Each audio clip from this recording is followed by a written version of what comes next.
So tonight, President Trump gave his State of the Union address with a measure and mien that would be promising if people believed it was the real him. First, the obvious. He's going to be cited for fact abuse. But this was his big sell tonight. I am thrilled to report to you tonight that our economy is the best it has ever been. All right. Is the economy strong? Yes. Does Trump get credit?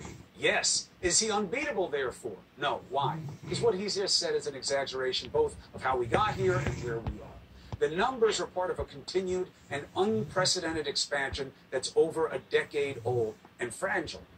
Trump did not start anything, period. Regulation cuts, other policies, stimulated hiring. He gets credit for that.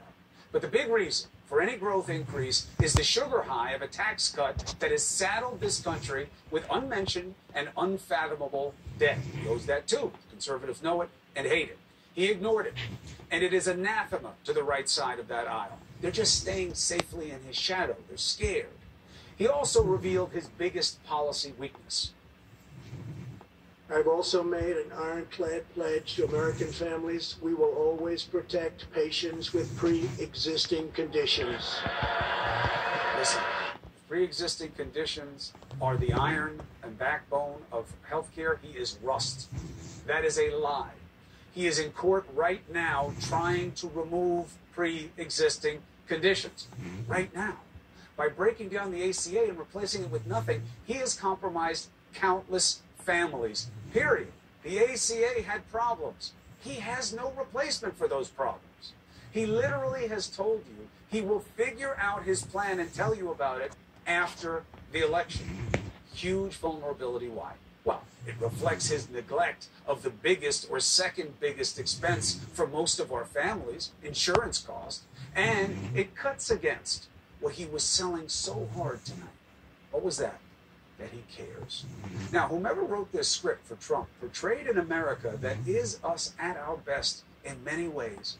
Portraits of humanity and empathy that presented profound and perverse irony given who was talking about it. The president celebrated diversity, Americans overcoming adversity, a Tuskegee Airman, the promise of even greater heights, literally and figuratively, for his great-grandson who wants to be in the Space Force. What's more American than that?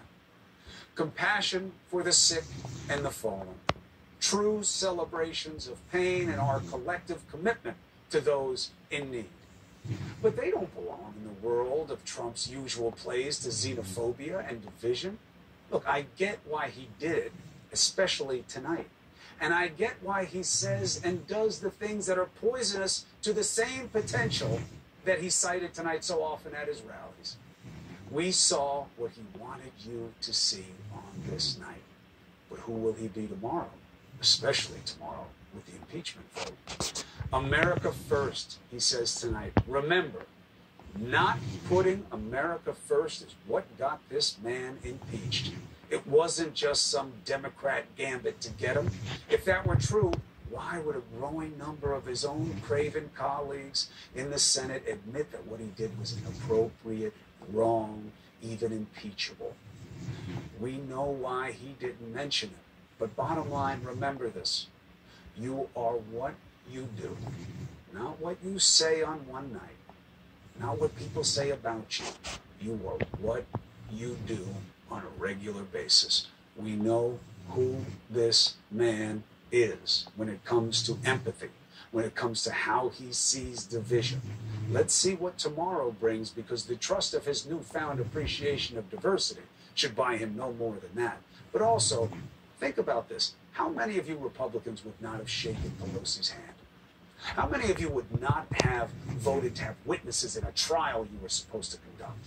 How many of you would go to Congress to engage in blood sport and a war of attrition? How many of you deal with your lives and work the way we see these elected conduct their business? Remember, our politics does not define this country or who we are. They are divided. Our leaders. That doesn't mean we are. Thank you for watching. Stay tuned. The news continues here on CNN.